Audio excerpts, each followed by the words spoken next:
శుభమస్తు. నేను మీ కాకునూరి సూర్యనారాయణమూర్తి. ఉగాది నాడు చెయ్యకూడని విధులు అంటూ ఉన్నాయా? ఉన్నాయి.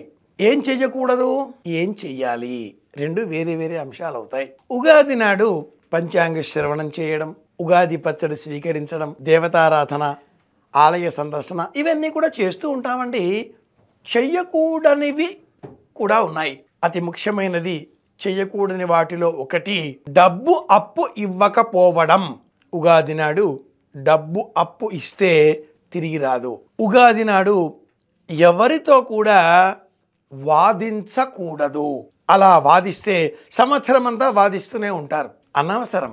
ఉగాది నాడు ఏడవకూడదు, ఏడిపించకూడదు. సంవత్సరం అంతా ఏడుస్తూనే ఉంటారు, సంవత్సరం అంతా ఇతరులను గేలి చేస్తూనే ఉంటారు, హేళన చేస్తూనే ఉంటారు. జీవితం అంతా కూడా కంగాళిగా చేసుకునే అవకాశాలు పెరుగుతాయి.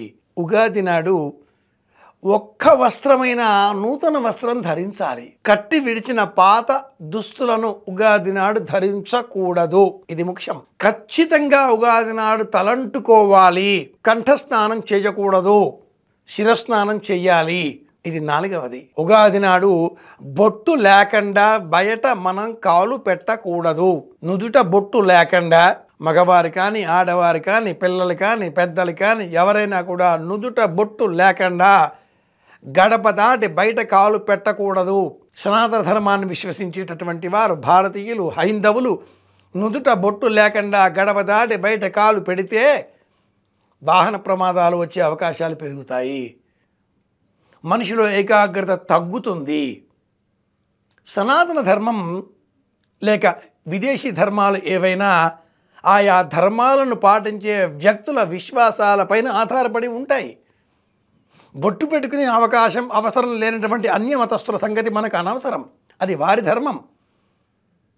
సనాతన ధర్మంలో ఉన్నవారు, హైందవులు, భారతీయులు, విశ్వాసం కలవారు బొట్టు పెట్టుకోకుండా కాలు గడప బయట పెట్టకూడదు.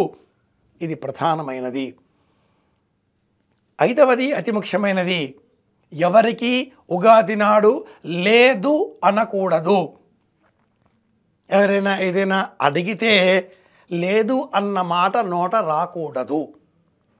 మన వద్ద లేదనుకుందాం, ఆ వస్తువు ప్రస్తుతం ఎక్కడ పెట్టానో ఏమిటో వెతకాలండి. నిండుకున్నాయి, వెతకాలి, తర్వాత ఇస్తాను, కాసేపు అయ్యాక మళ్ళీ ఇస్తాను, ఇలా చెప్పవచ్చును. కానీ లాకేత్వం, దాకు కొమ్ము రాకూడదు. ఇది శాస్త్రం. పాటిద్దాం. ఉగాది నాడు చేయకూడని విధులు తెలుసుకున్నాం కనుక అనుసరిద్దాం.